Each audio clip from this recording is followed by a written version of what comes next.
Hello केम छो विद्यार्थी मित्रों गुड मॉर्निंग जय श्री कृष्ण। ऑनलाइन एज्युकेशन अंदर जय सरदार स्कूल दरेक विद्यार्थी ने आवकारे छे। हूँ सावली एबी एसएस अंदर दरेक विद्यार्थी हृदय थी अभिवादन करूँ छूँ।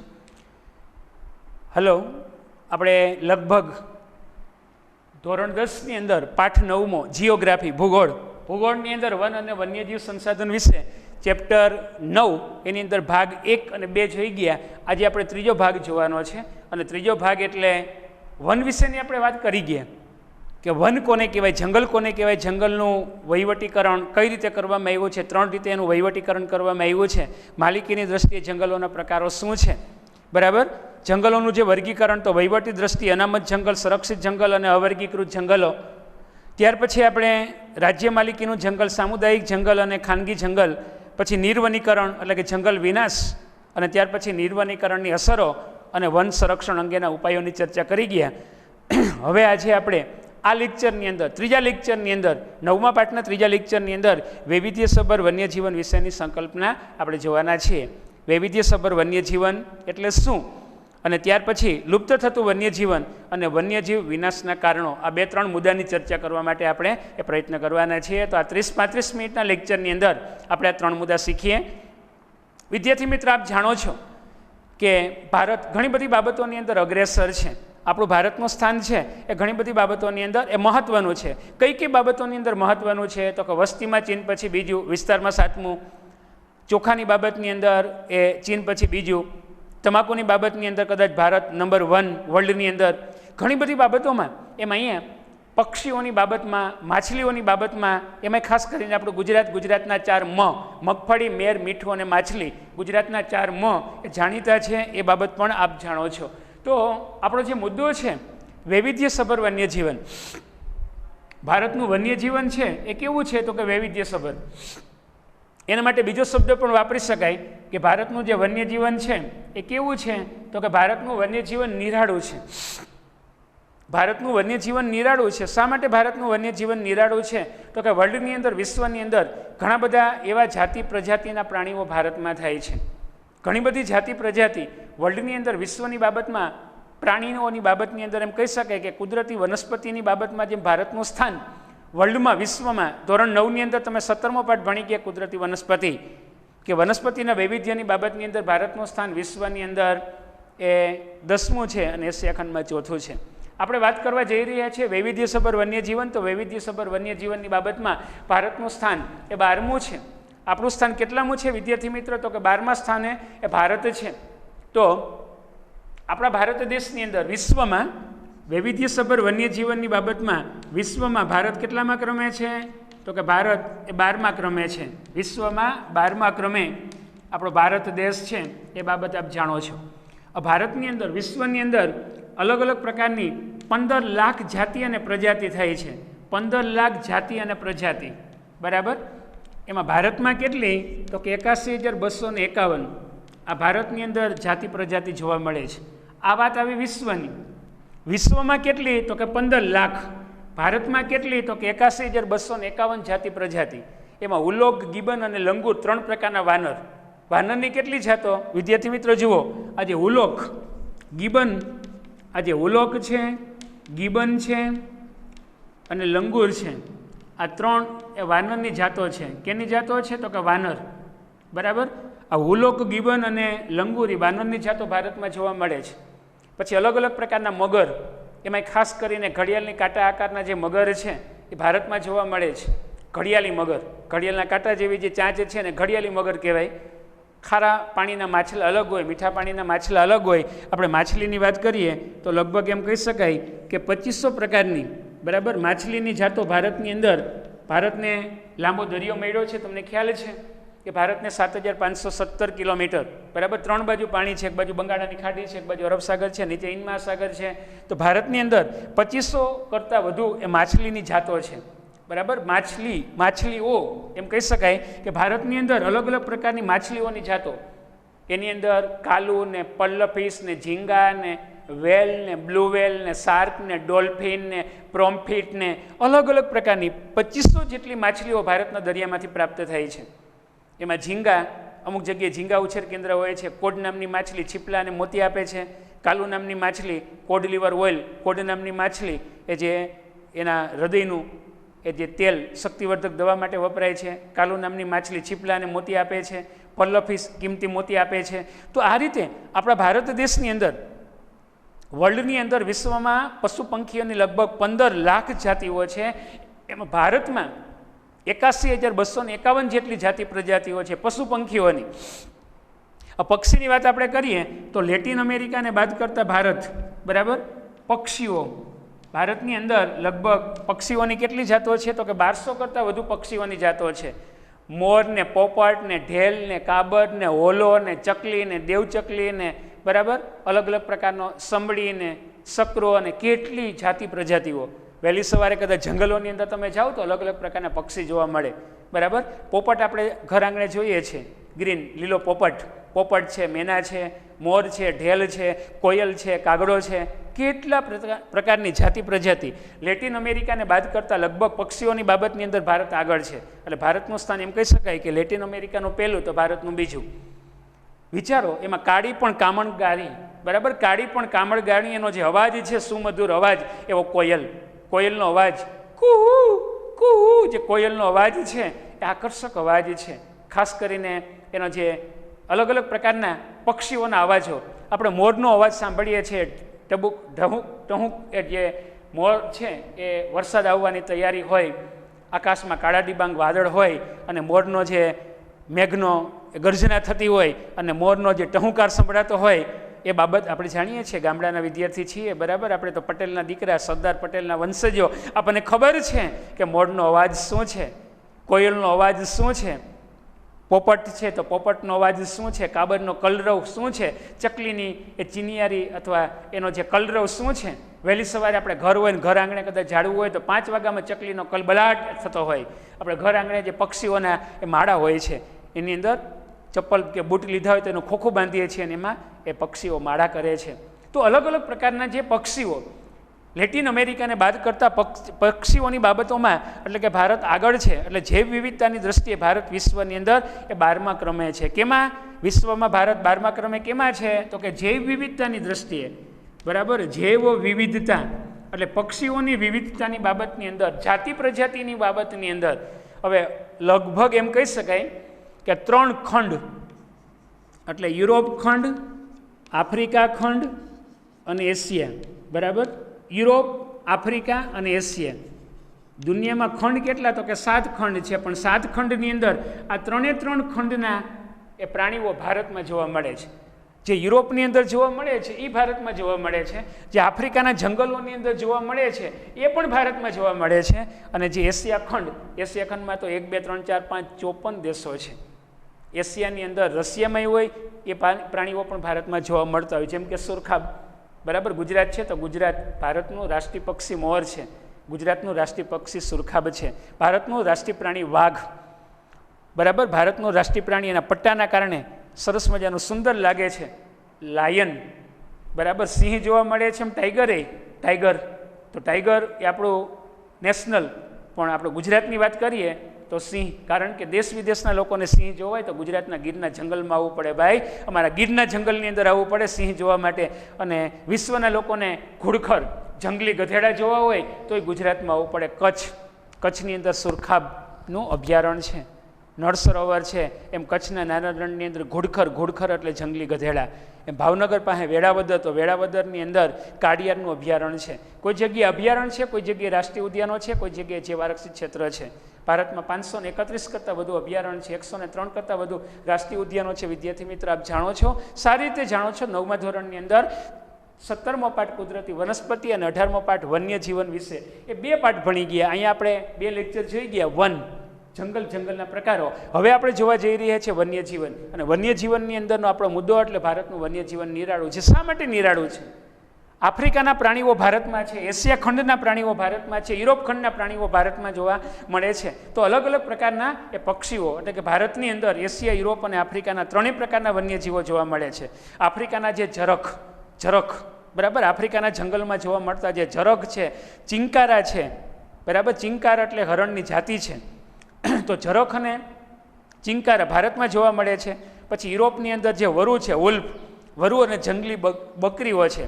તો ભારતની અંદર પણ યુરોપમાં જોવા મળતા વરુ અને જંગલી બકરી અને કશ્મીરી મૃગ એ ભારતમાં જોવા મળે છે. તો દક્ષિણ પૂર્વ એશિયાની અંદર આપણે તમિલનાડુ, કેરળ, કર્ણાટકમાં જાઓ તો દક્ષિણ પૂર્વ એશિયાની અંદર હાથી, બરાબર, હાથી જોવા મળે છે.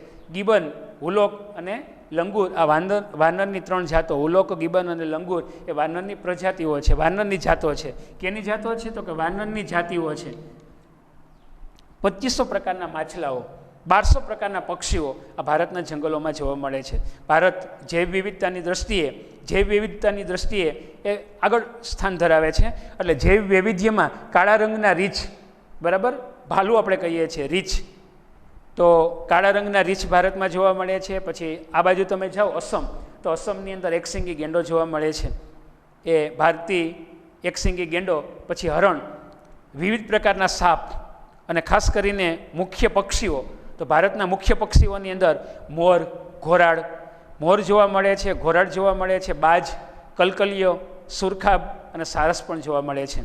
તો હિમાલયની અંદર ઊંચાઈ ધરાવતા જોવા વિસ્તારોની અંદર ભારતની ઉત્તર સરહદી હિમાલય, 9મા ધોરણમાં આપણે ભણી ગયા, તો હિમદીપડો, હિમાલયની અંદર હિમદીપડો, અને ત્યાં જ શીતવન, બરાબર, શીતવન એટલે ઠંડા પ્રદેશોની અંદર જોવા મળતું લાલ પાંડા, બરાબર. આપણે જે 68 પેજ ઉપર જોઈએ છીએ, 69 પેજ ઉપર જે લાલ પાંડા છે, ભારતના પૂર્વ હિમાલયના શીતવનમાં જોવા મળતું. એનો ખોરાક તો કે વાંસની કૂપણો છે, ઈંડા છે, નાના પક્ષીઓ અને જંતુઓનો ખોરાક એ ઉપયોગ કરે છે. દિવસ દરમિયાન નિષ્ક્રિય હોય, સૂતું રહે, અને રાત્રે એ નિશાચર છે. અને ખાસ કરીને ભારતની બાજુમાં ચીન, હિમાલયની પાછળ ચીન, નેપાળ, ભૂતાન અને મ્યાનમાર, આજુબાજુના દેશોની અંદર લાલ પાંડા જોવા મળે છે. લાલ પાંડા, બરાબર. તો લાલ પાંડા શું છે? તો કે નોરિયા જેવું, બિલાડી જેવું એ જે પ્રાણી છે એ ભારત, ચીન, નેપાળ, બર્મા, ભૂતાન વગેરે દેશોમાં જોવા મળે છે. પરીક્ષામાં પ્રશ્ન પૂછાય, આટલું જાણવું ગમશે, તેમાંથી પણ પ્રશ્ન પૂછાય તો આપણને આવડવું જોઈએ કે લાલ પાંડા એ ખોરાકમાં શું લે છે. તો ખોરાકમાં વાંસની કૂપણ, પછી ઈંડા અને નાના પક્ષીનો એ શિકાર કરે છે. નાના જીવજંતુનો દિવસ દરમિયાન સૂતું રહે છે અને રાત્રે શિકારમાં નીકળે છે. જેમ ભેરુડી, બરાબર, ચીબરી આપણે કહીએ છીએ, તો રાતના સમયે જોવા મળે, દિવસ દરમિયાન એ બેઠી હોય અથવા કોઈ જગ્યાએ ઝાડવાની બખોલની અંદર એ સૂતી હોય. તો આ રીતે ભારતની અંદર અલગ અલગ પ્રકારના પક્ષીઓ, મુખ્ય પક્ષીઓની અંદર મોર, મોરના જે સરસ મજાના પીછા, મોરની જે ડોક, મોરનો અવાજ, તો આપણે સુંદર પક્ષી છે એટલે મોરને આપણે રાષ્ટ્રીય દરજ્જો આપવામાં આવ્યો છે. આપણું રાષ્ટ્રીય પક્ષી એ મોર છે, રાષ્ટ્રીય પ્રાણી આપણું વાઘ છે, રાષ્ટ્રીય ફૂલ એ કમળ છે, રાષ્ટ્રીય ચિહ્ન એટલે 4 મુખવાળી સિંહની આકૃતિ છે, જે સારનાથના સ્તંભ ઉપર પરસ્પર અડકીને ઉભેલા 4 મુખવાળી સિંહની આકૃતિ લેવામાં આવી છે. એમાં સત્યમેવ જયતે આ રાષ્ટ્રીય મુદ્રા છે, બરાબર, ચલણમાં લખેલું હોય સત્યમેવ જયતે. એમાં અશોક ચક્ર ધર્મનું પ્રતીક છે, એને આપણે તિરંગાની અંદર પણ લીલો રંગ હરિયાળીનું પ્રતીક છે, સફેદ રંગ, બરાબર, લીલો રંગ, સફેદ રંગ, અલગ અલગ જે રંગ છે એ કયો રંગ કેનું પ્રતીક, અને એ પ્રમાણે આપણે સફેદ શાંતિનું પ્રતીક, લીલો હરિયાળીનું પ્રતીક અને કેસરી સુરવીરતાનું પ્રતીક. આપણા અશોક ચક્ર શા માટે લેવામાં આવ્યો? ધર્મનું ચક્ર છે. તો આ રીતે આપણે જે વાત કરવા જઈ રહ્યા છીએ ભારતની વિવિધતા, તો હિમાલયના શીતવનની અંદર હિમદીપડો જોવા મળે છે, શીતવનની અંદર લાલ પાંડા જોવા મળે છે. વર્તમાન સમયની અંદર ભારત એકમાત્ર એવો દેશ છે કે જે વાઘ અને સિંહ બંને જોવા મળે છે. વિદ્યાર્થી મિત્રો, હલો, જય સરદાર સ્કૂલ. ભારત એકમાત્ર એવો દેશ છે વર્લ્ડની અંદર કે જે સિંહ અને વાઘ બંને છૂટા રખડતા જોવા મળે છે. કોઈ દેશમાં જાઓ તો કદાચ સિંહ હશે, વાઘ નહીં હોય, પણ ભારતમાં વાઘે છે અને સિંહ છે. ગુજરાતમાં વાઘ હતા, અત્યારે નથી. ગુજરાતમાં વાઘ લુપ્ત થઈ ગયા, આપણી કમનસીબી, બરાબર. લુપ્ત થતા વન્યજીવનની અંદર આપણે ચર્ચા કરવાના છીએ. તો વિશ્વની અંદર, દુનિયામાં વર્તમાન સમયની અંદર ભારત એકમાત્ર એવો દેશ છે વાઘ અને સિંહ એના કુદરતી આવાસમાં વિચરે છે. અને શિયાળા દરમિયાન, શિયાળાની અંદર રાજસ્થાનની અંદર આવેલું કેવલાદેવ એટલે કે પક્ષીનું એ મોટું અભયારણ્ય છે ભરતપુર. ગુજરાતની અંદર નળ સરોવર એ જળપ્લાવિત વિસ્તારોની અંદર અસંખ્ય યાયાવર પક્ષીઓ દૂર દૂરથી શિયાળો ગાળવા માટે આવે છે. રશિયાથી આવે છે. દુનિયામાં આપણે જાણીએ છીએ કે રશિયા, સાઇબિરિયા, એશિયા ખંડનો મોટો દેશ ક્ષેત્રફળમાં એટલે રશિયા, અને રશિયાની અંદર સાઇબિરિયા, અને સાઇબિરિયાની અંદર જોવા મળતા જે પક્ષીઓ છે, બહુ ઠંડી પડે છે, બરફવર્ષા થાય છે, એટલે પક્ષીઓ ભારતમાં આવે છે. યાયાવર એટલે વિદેશી પક્ષીઓ, સુરખાબ, ફ્લેમિંગો ભારતના નથી, વિદેશના પક્ષીઓ આવે છે શિયાળા. એટલે ખાસ કરીને હમણાં હવે આપણે દિવાળી પછી આવશે, મગફળી પૂરી થઈ ગઈ ખેતરમાં મગફળીનું કામ પૂરું થઈ જાય દિવાળી પછી, ત્યાર પછી આ જે કુંજ પક્ષી લાઇનમાં જતા હોય, કલબલાટ કરતા હોય, એમ લાઇનમાં ઉડતા હોય, આ કુંજ એ ભારતના નથી, વિદેશમાંથી ભારતમાં આવે છે. શિયાળો ગાળવા માટે આવે છે. પોતાના દેશમાં કડકડતી ઠંડી પડે છે, ઠંડીથી બચવા માટે ભારતમાં આવે છે. અને જ્યાં એને ખોરાક મળી શકે એમ હોય, છીછરું પાણી હોય એ જગ્યાએ આવે છે અને કાદવ કીચડમાં ઢગ બનાવે છે, એમાં ઈંડા મૂકે છે અને ત્યાર પછી એના બચ્ચા થાય છે અને પરિવાર સાથે, બચ્ચા સાથે એ પોતાના દેશમાં પરત ફરે છે. ક્યારે? તો કે શિયાળા દરમિયાન અહીંયા આવે છે. આપણે ઠંડી, પણ આપણી ઠંડી એને કાંઈ નહીં, કારણ કે સાઇબેરિયાના રશિયાની અંદર કડકડતી ઠંડીમાં બરાબર હિમ થીજી જાય, શરીર થીજી જાય એવી કડકડતી ઠંડી. તો ખાસ કરીને આપણે યાયાવર એટલે વિદેશી પક્ષીઓ. ભારતનું સૌથી મોટું પક્ષીનું અભયારણ્ય એટલે રાજસ્થાનની અંદર આવેલું ભરતપુર, કેવલાદેવ, ગુજરાતમાં નળ સરોવર, અમદાવાદ અને સુરેન્દ્રનગર, અમદાવાદથી 70 કિલોમીટર, સુરેન્દ્રનગરથી નજીક ભાલ પ્રદેશ, નળ સરોવર, ભાલિયા ઘઉં જાણીતા છે, ચરોતરનું તમાકુ જાણીતું છે, કાનમ કપાસ માટે જાણીતો છે. ગુજરાતના 3 બરાબર આ પ્રદેશો, એમ ગુજરાતના 4 મગફળી, મીઠું, મેર અને માછલી ગુજરાતના જાણીતા છે. આપણે વાત કરવા જઈ રહ્યા છીએ વૈવિધ્યસભર વન્યજીવન. જૈવ વિવિધતાની દ્રષ્ટિએ વિશ્વમાં ભારત કેટલામાં ક્રમે? તો કે 12માં. વિશ્વમાં કેટલી જાતિ પ્રજાતિ? તો કે 15 લાખ પશુ પંખીની. એમાં ભારતમાં કેટલી? તો કે 81,251. એમાં વાનરની જાતો ઉલોક, ગિબન અને લંગૂર, આ વાનરની જાતો. પછી માછલીઓ 2500 પ્રકારના માછલાઓ ભારતના દરિયામાંથી મળે છે. 1200 પ્રકારના પક્ષીઓ, લેટિન અમેરિકાને બાદ કરતાં એ ભારત અગ્રેસર છે. પછી યુરોપ, આફ્રિકા અને એશિયા, આ 3 ખંડના પ્રાણીઓ એ ભારતમાં જોવા મળે છે. પક્ષીઓની વાત આપણે કરીએ તો મોર, પોપટ, કોયલ, મેના, અલગ અલગ પ્રકારના પક્ષીઓ ભારતમાં જોવા મળે છે. આફ્રિકન, યુરોપનું વરુ એ ભારતમાં જોવા મળે છે. આફ્રિકાના ચિંકારા કે ઝરખ એ પણ ભારતમાં જોવા મળે છે. અને એશિયા ખંડના અલગ અલગ દેશની અંદર, ભારત હોય કે પાકિસ્તાન હોય કે બર્મા હોય, નેપાળ હોય કે શ્રીલંકા હોય, આજુબાજુના દેશોમાં જોવા મળતા પ્રાણીઓ પણ આપણા ભારત દેશની અંદર જોવા મળે છે. એ આપણે ભારત માટે ગર્વ લીધા જેવી બાબતો છે. અને ખાસ કરીને વર્તમાન સમયની અંદર ભારત એકમાત્ર એવો દેશ છે કે જ્યાં વાઘ અને સિંહ એના કુદરતી આવાસમાં જોવા મળે છે. પિંજરામાં કેદ કરેલની વાત નથી કરતો, વિદ્યાર્થી મિત્ર યાદ રાખજો. પિંજરામાં કેદ કરેલ નહીં, પણ છૂટા રખડતા સિંહ એ ગુજરાતના ગીરના જંગલમાં છે. છૂટા રખડતા એ વાઘ મધ્યપ્રદેશની અંદર છે, રાજસ્થાનની અંદર છે, પશ્ચિમ બંગાળની અંદર સુંદરવન, બરાબર, એની અંદર વિશ્વની 8 પ્રજાતિમાંનો એક એટલે સફેદ વાઘ જોવા મળે છે. હિમાલયની અંદર તમે જાઓ, ઉત્તરાખંડની અંદર, તો ઉત્તરાખંડમાં કોર્બેટ અને રાજાજી એ વાઘ માટેના અભયારણ્ય છે. તો મનાસ અને એકસિંગી ગેંડા માટે તો કે કાજીરંગા, એમાં એકસિંગી ગેંડો જોવા મળે છે. તો ભારતની અંદર બરાબર આ રીતે દેશ વિદેશના, આજુબાજુના દૂર સુદૂરથી આવતા પક્ષીઓ જોવા મળે છે, આજુબાજુના પ્રાણીઓ જોવા મળે છે. અને આ રીતે જૈવ વિવિધતાની દ્રષ્ટિએ વર્લ્ડની અંદર વિશ્વમાં ભારત એ 12મા ક્રમે છે. ખાસ આપણને લાંબો દરિયો મળ્યો છે.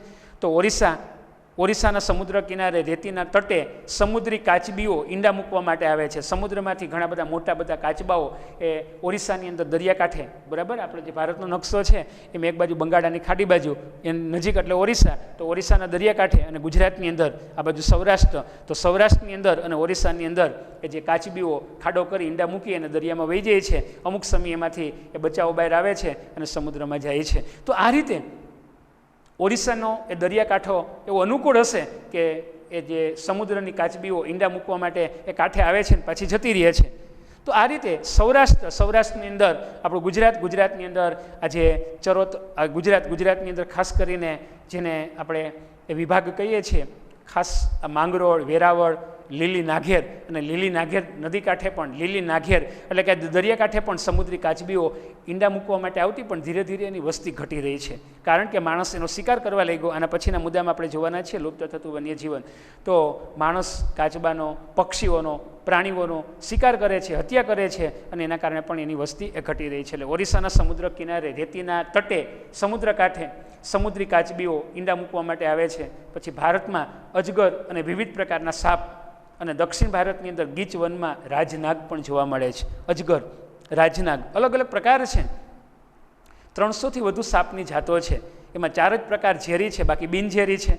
કોબરા, ખડચિત્રો અમુક ઝેરી છે, બાકી બિનઝેરી છે.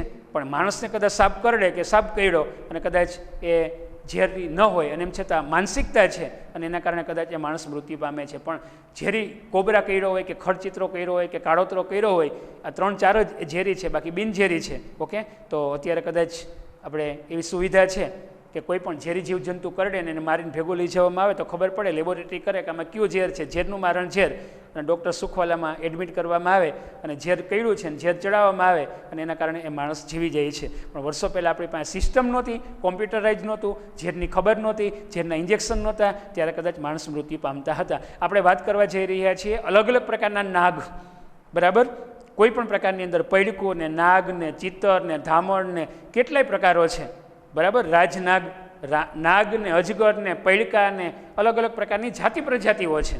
કોઈ પણ જગ્યાએ આપણે નીકળે કે ભાઈ ધીબી નાખો નાગ, પણ નાગની અંદર એ ધામણ છે, નાગ છે, નાગણી છે, એ જે લોકો એના વિધ હોય, નિષ્ણાત વ્યક્તિ હોય એ ઓળખી જાય કે આને ખડચિત્રો કહેવાય, આને સુંદરી કહેવાય, બરાબર. સરસ મજાના પટા હોય, પછી ચિત્તર હોય તો એના પટા હોય, અજગર હોય તો એ બહુ લાંબુ હોય. તો આપણે જાણીએ છીએ કે અલગ અલગ જે પ્રકારો છે એના ઉપરથી આપણે જાણીએ છીએ, એના ઉપરથી આપણને ખબર પડે છે કે એ ઝેરી છે કે બિનઝેરી છે. અમુક કરડે તો કાંઈ ન થાય, અમુક કરડે તો કદાચ સુખવાલામાં પહોંચી પણ ન શકીએ એવી પરિસ્થિતિ હોય. વીછી કરડે તો ઝેરી હોય, બિનઝેરી હોય, એમાં અલગ અલગ પ્રકારો છે. તો ભારતની અંદર ઓરિસ્સાના સમુદ્ર કિનારે રેતીના તટે સમુદ્રી કાચબીઓ ઈંડા મૂકવા માટે આવે છે. ભારતમાં અજગર અને વિવિધ પ્રકારના સાપ, અને દક્ષિણ ભારતની અંદર શીતવનમાં, બરાબર, દક્ષિણ ભારતના જે ગીચ વન છે, તમિલનાડુ, કેરળ, કર્ણાટક, એના જે ગીચ જંગલો છે એમાં રાજનાગ પણ જોવા મળે છે. એટલે નાગની અલગ અલગ પ્રકારની જાતિ પ્રજાતિઓ ભારતમાં 325થી વધુ જાતો છે, એમાં 4-5 જ ઝેરી છે, બાકી બધા બિનઝેરી છે. એ બાબત પણ આપ જાણો છો. ઓકે વિદ્યાર્થી મિત્ર, હવે આપણે ટોપિક જોવા જઈ રહ્યા છીએ. એક મુદ્દો આપણે વૈવિધ્યસભર વન્યજીવન જોયું. હવે લુપ્ત થતું વન્યજીવન. લુપ્ત થતું વન્યજીવન એટલે શું, બરાબર. લુપ્ત થતા વન્યજીવનની અંદર આપણે ટોપિક લુપ્ત થતું વન્યજીવન, ઓકે, જોઈએ આપણે. લુપ્ત થતું વન્યજીવન, લુપ્ત થતું વન્યજીવન, ઓકે. લુપ્ત થતા વન્યજીવનની અંદર આપણે શું જોવાના છીએ? લુપ્ત થતા વન્યજીવનની અંદર આપણે લુપ્ત થતા વન્યજીવનની અંદર વિદ્યાર્થી મિત્ર આપણો જે ટોપિક છે એ આ જે પ્રાણીઓ હતા, પક્ષીઓ હતા, એ બધા લુપ્ત થઈ ગયા. કેમ? તો ઘણી બધી જાતિ પ્રજાતિઓ ભારતના જંગલોની અંદર એ શું હતું તો કે ભારતના જંગલોની અંદર ચિત્તો હતો, અત્યારે નથી. ગુજરાતના જંગલોમાં વાઘ હતો, અત્યારે નથી. ગુજરાતના જંગલમાં હાથી હતા, અત્યારે નથી. ગુજરાતના જંગલોની અંદર જંગલી ભેંસ હતી, અત્યારે નથી. તો ગુજરાતમાં શું લુપ્ત થઈ ગયું? હાથી લુપ્ત થઈ ગયા, વાઘ લુપ્ત થઈ ગયો, જંગલી ભેંસ લુપ્ત થઈ ગઈ. એનું કારણ શું? તો કે શિકાર, બરાબર. આપણી એવી પ્રવૃત્તિઓ આપણે કરીએ છીએ, એટલે આજે વિશ્વના અસંખ્ય વન્યજીવો વિનાશ થવાના આરે ઊભેલા છે. અને એને બચાવવા માટે ગત સદીની શરૂઆતમાં વિદ્યાર્થી મિત્રો, આપણે 21મી સદી પણ 20મી સદીના શરૂઆતમાં વાઘ સમગ્ર ભારતમાં જોવા મળતા હતા. કે જે સમયની અંદર ગુજરાતમાં ઈડર, અંબાજી, મધ્યપ્રદેશ, બરાબર, આપણે ગુજરાતની વાત કરીએ કે વિશ્વના અસંખ્ય વન્યજીવો વિનાશના આરે ઊભેલા છે. ગત સદીની શરૂઆતમાં 20મી સદીની શરૂઆતમાં ભારતમાં વાઘ સમગ્ર ભારતમાં હતા. અને એ સમયની અંદર આપણે ગુજરાત, તો ગુજરાતમાં ઈડર એટલે ઉત્તર ગુજરાત, પછી નીચે અંબાજી, પછી પંચમહાલ, ડાંગ, એ બધી જગ્યાએ વાઘ હતા. આજે ગુજરાતના જંગલમાંથી વાઘ સંપૂર્ણપણે લુપ્ત થઈ ગયો. શા માટે લુપ્ત થઈ ગયો? એનું કારણ શિકાર. ઘણા બધા જે શિકાર શોખીન લોકો છે એને શિકાર કર્યો અને એના કારણે એ વાઘ લુપ્ત થઈ ગયા. ભારતના જંગલમાંથી ચિત્તો નષ્ટ થઈ ગયો. ઓલ ઇન્ડિયા, આખા ભારતના જંગલોમાં એક પણ ચિત્તો નથી. એવું કહેવાય કે 1947માં દેશને આઝાદી મળી ત્યારે છેલ્લો ચિત્તો હતો, એનો શિકાર થયો. પિંજરામાં કેદ કરેલ હોય, બરાબર. ભારત ગુજરાત છે તો ગુજરાતમાં ગીર, એની અંદર ખાસ કરીને સિંહ. તો આપણે જે જુનાગઢ સકરબાગ પ્રાણી સંગ્રહાલય, ગુજરાતનું સૌથી જૂનું એટલે પ્રાણી સંગ્રહાલય સકરબાગ, અને સકરબાગમાંથી 2 સિંહ અને સિંહણની જોડી કદાચ સિંગાપુર લઈ ગયા હોય, અને સિંગાપુરમાંથી 2 જે ચિત્તાની જોડી લાવવામાં આવી હોય, પણ અનુકૂળ વાતાવરણ ન આવ્યું અને એ મૃત્યુ પામ્યા. 4 ચિત્તા, જે 2 ચિત્તાની જોડી હતી, મૃત્યુ પામી. તો આ રીતે ભારતના જંગલોમાં અત્યારે ચિત્તા નથી. ગુજરાતના જંગલોમાં અત્યારે વાઘ નથી. ગુજરાતના જંગલોમાં અત્યારે હાથી નથી. પિંજરામાં કેદ કરેલી વાત નથી કરતો. રાજકોટ તમે જાઓ, પ્રદ્યુમન પાર્ક, તો વાઘ હોય, પણ એ બીજા રાજ્યમાંથી આયાત કરેલ, બરાબર. જેમ જુનાગઢ ગીરના જંગલમાં જાઓ અને તમે પેક હોય, બસમાં બેઠા હોય, ગાડીમાં બેઠા હોય અને સિંહ છૂટા રખડતા હોય, એની વાત કરીએ છીએ. છૂટા રખડતા સિંહની આપણે વાત કરીએ છીએ. તો ભારતના જંગલોની અંદર ઘણા પ્રકારના પ્રાણીઓ લુપ્ત થઈ ગયા. તો ભારતના જંગલોમાં સહજ જોવા મળતી અનેક પક્ષીઓની જાતો એ ભાગ્યે જ જોવા મળે છે. જેમાં ગીધ, ગુલાબી ગરદનવાળી બતક, સારસ અને ઘુવડ, બરાબર. આપણે ગુજરાતની વાત કરીએ તો ગુજરાતની અંદર ગીધની વસ્તી લાખોની નહીં, કરોડોની હતી. મને યાદ છે કે જ્યારે હું નાનો હતો, 10મું ભણતો હતો, ત્યારે કદાચ અંબાજી જાય, ગિરનાર ઉપર જઈએ તો ગિરનારની અંદર ઘણા બધા ગીધ હોય. કોઈ પક્ષી મૃત્યુ, દાખલા તરીકે કોઈ પ્રાણી મૃત્યુ પામે, બરાબર, ગામડાની અંદર કોઈ બળદ કે ભેંસ કે ગાય મૃત્યુ પામે, પછી હરિજન લોકો, દલિત લોકો લઈ જાય, એનું ચામડું ઉતારે, પછી એનું માંસ બધું ખાવામાં લઈ જાય, એની ચરબી અલગ કરે, અને જે હાડકા વધ્યા હોય અને ગીધનું ટોળું આવે અને થોડી વારની અંદર બધું ખાઈ જાય. એક ગીધ કદાચ 50 કિલોથી વધુ માંસ ખાય, બરાબર, પુખ્ત ગીધનો ખોરાક. તો આ રીતે ગીધની વસ્તી કરોડોની હતી, પણ એના બદલે ધીરે ધીરે ધીરે ગીધની વસ્તી લુપ્ત થઈ ગઈ. એનું કારણ કે અમુક પ્રકારની જે દવા છે, ગાય કે ભેંસ દૂધ ન આપતી હોય ને એને આપણે દવા આપીએ છીએ, ઇન્જેક્શન, અને ઇન્જેક્શનથી એ પરાહો વારે છે, અને આપણે દૂધ આપણે આપણા સ્વાર્થ માટેથી, આપણને ગાય કે ભેંસ દૂધ આપે એ માટે ઇન્જેક્શન આપીએ છીએ, અને એ ઢોર મૃત્યુ પામે ને એના શરીરની અંદર એ જે દવા છે, અને એના કારણે એવા ઢોર એ ગીધે ખાધા અને ગીધની જાતિ પ્રજાતિ લુપ્ત થઈ ગઈ. ભાવનગર પાસે મહુવાની અંદર હમણાં જ ઘણા બધા ગીધ મૃત્યુ પામ્યા, એનું સંશોધન કર્યું તો દવા હતી. ગીધને કોઈ ઇન્જેક્શન નહોતું દીધું, ગાયને ભેંસને દીધું હતું, તો ઢોરને ઇન્જેક્શન દીધું, અને ઢોરના કારણે કદાચ ગીધ મૃત્યુ પામ્યા. આપણે આપણા સ્વાર્થ માટેથી ઘણા બધા પક્ષીઓને એ ઓથવારી દીધો. ઘણી બધી આપણે આપણા સ્વાર્થ માટેથી ઘણા બધા ઝાડવા કાપી નાખ્યા. એ બાબતની ચર્ચા આપણે કરી ગયા કે વનનું નષ્ટ થવું એટલે નિર્વનીકરણ, અને નિર્વનીકરણ માટે અગત્યનું મહત્વનું કોઈ પણ પરિબળ હોય તો તે માનવ છે. આપણે આપણા સ્વાર્થ માટેથી, આપણે એવી પ્રવૃત્તિ માટેથી જંગલો કાપીએ છીએ, આપણે એવી પ્રવૃત્તિ માટેથી પક્ષીનો વધ કરીએ છીએ, પ્રાણીઓનો વધ કરીએ છીએ, અને એના હિસાબે જંગલ એ નષ્ટ થઈ જાય છે. જંગલ નષ્ટ થાય એટલે પ્રાણીઓ ક્યાં જાય, અને એના કારણે પ્રાણીઓ નષ્ટ થઈ જાય છે. આપણે આપણા સ્વાર્થ માટેથી પક્ષીઓની હત્યા કરીએ છીએ, તેનો શિકાર કરીએ છીએ. તો આ રીતે ગુજરાતની અંદર ઘણી બધી જાતિઓ એ નષ્ટ થઈ ગઈ, ભાગ્યે જ જોવા મળે છે. એમાં ગીધ, પછી ગુલાબી ગરદનવાળી બતક, બતકની કેટલી બધી જાતિ પ્રજાતિઓ છે. અત્યારે કદાચ વર્લ્ડની અંદર, વિશ્વની અંદર બતકની બહુ ઓછી જાતો વધી છે, પછી ગીધની બહુ ઓછી જાતો, 9થી વધુ જાતો હતી, એને બદલે અમુક જ જાતો વધી છે. પછી સારસ અને સારસી હંમેશા જોડીમાં જોવા મળે. બહુ એ જે બગલા જેવું ટૂંકની અંદર ઊંચું એ સારસ અને સારસી હંમેશા જોડીમાં જ જોવા મળે. સારસને મારો તો સારસી માથું પટકીને મરી જાય, સારસી મૃત્યુ પામે તો સારસ મરી જાય. નર અને માદા હંમેશા જોડીમાં જ જોવા મળે. આ સારસ, એની વસ્તીમાં પણ ખૂબ ઘટાડો જોવા મળે છે. પછી ઘુવડ, આ તાંત્રિક લોકો એવી મેલી વિદ્યા માટે એનો ઉપયોગ કરે છે એવું કહેવાય છે, અને એ માટે ઘુવડની પણ એ વસ્તી લગભગ સાફ થઈ ગઈ. ક્યારેક ભાગ્યે જ જોવા મળે છે. એ મદારી ઘુવડ લઈને જોવા કે જો ઘુવડ, અને પાણો ન મરાય, આમ ન કરાય, એવી ઘણી બધી માન્યતાઓ છે. તો આ રીતે ગુજરાત ગીધ, ગુલાબી ગરદનવાળી બતક, સારસ અને ઘુવડ એ ભવિષ્યમાં લુપ્ત થવાની તૈયારીમાં છે. ભવિષ્યની અંદર કદાચ નામ હશે કે આવું સારસ હતું, આવું ઘુવડ હતું, એ નહીં જોવા મળે. જેમ ચિત્તો જોવા નથી મળતો ઇન્ડિયામાં, પણ સૌથી ઝડપથી દોડતું પ્રાણી એટલે ચિત્તો. વર્લ્ડની અંદર, વિશ્વના બીજા દેશોમાં છે, ભારતમાં નથી. તો આ રીતે પૂર્વોત્તર એટલે અસમ, અરુણાચલ પ્રદેશ, નાગાલેન્ડ, મણિપુર, મિઝોરમ, ત્રિપુરા આપણો મુદ્દો છે લુપ્ત થતું વન્યજીવન. ક્યાં વન્યજીવો લુપ્ત થઈ ગયા, કોના કારણે લુપ્ત થઈ ગયા? તો કે પૂર્વોત્તરની અંદર, અરુણાચલ પ્રદેશની એક સમયની અંદર જોવા મળતા, પૂર્વોત્તર એટલે અરુણાચલ પ્રદેશની અંદર એક સમયની અંદર જોવા મળતા ચિલોતરા, બરાબર, ચિલોતરો એક જે પક્ષી છે, ચિલોતરા, એ આજે સરળતાથી જોવા મળતા નથી. પછી નદીની અંદર મીઠા પાણીમાં જોવા મળતા ઘડિયાળ, એટલે મગરની એક જાતો છે, મીઠા પાણીમાં જોવા મળતી મગરની એક જે જાતો હતી એ બહુ ઓછી જોવા મળે છે, જવલ્લે જોવા મળે છે. પછી ગંગે ડોલ્ફિન, આજે ગંગા નદીમાં જોવા મળતી જે એક માછલી હતી ગંગે ડોલ્ફિન, એ પણ ભાગ્યે જ જોવા મળે છે. એ ગંગે ડોલ્ફિનના અસ્તિત્વ સામે પણ એક સંકટ છે, બરાબર. એનું કારણ પ્રદૂષણ છે, મિલ, ફેક્ટરી, કેમિકલ્સ, એનું રંગ રસાયણવાળું પાણી જવાબદાર છે, શિકાર જવાબદાર છે, જંગલોનું નષ્ટ થવું જવાબદાર છે, આધુનિકરણ જવાબદાર છે. આવા તો અનેકવિધ જવાબદાર પરિબળો છે, પણ ખુદ આપણે પોતે જ જવાબદાર છીએ. આ લુપ્ત થતું વન્યજીવન માટે માણસ જવાબદાર છે.